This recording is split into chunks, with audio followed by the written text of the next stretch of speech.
Hi, and welcome to Jewels of Judaism, where we seek to bring the precious out of the worthless.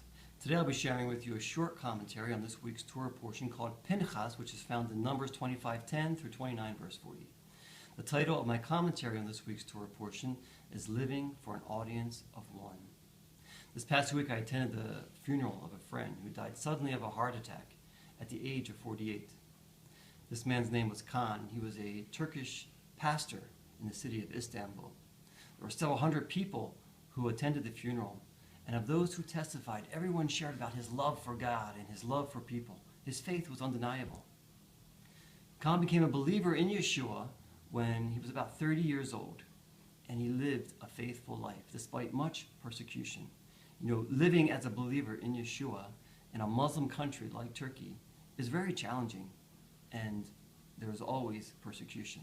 But he was faithful until the end. Khan lived his life for the audience of one, for the audience of the God of heaven and earth.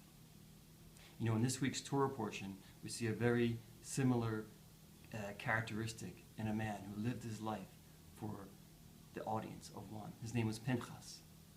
And this week's Torah portion picks up where last week's Torah portion left off. The Midianite and Moabite women had come to the camp of Israel to invite the Israelite men to sacrifice to their gods and to commit sexual immorality with them. And many men went. God was angry. God told Moses to kill the leaders of Israel.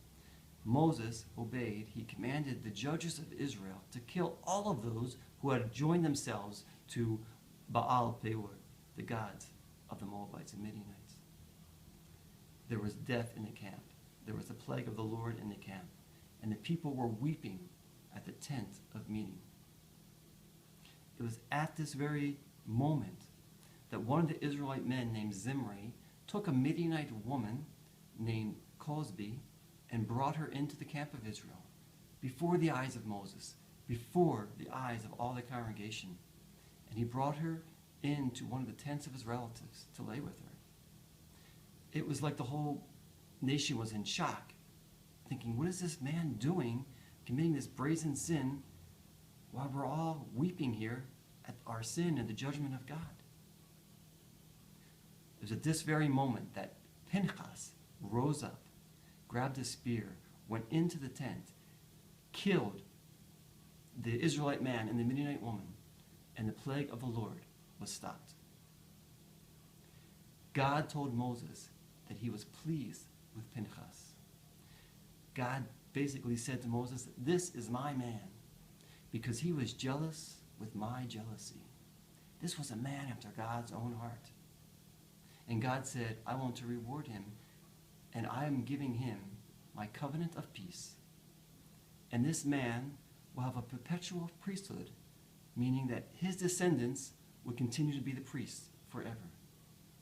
This man honored God, and God honored this man, Pinchas. Pinchas was a man who lived for an audience of one. He lived for the audience of God. What about you? What about me? Who are we living our lives for? Are we living it for the people in this world, or are we living it for the God of heaven and earth? In this week's Torah portion, there are several other excellent examples of godly men who lived for an audience of one.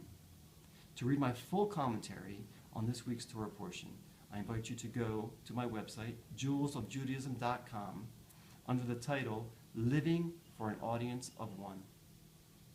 Shabbat Shalom.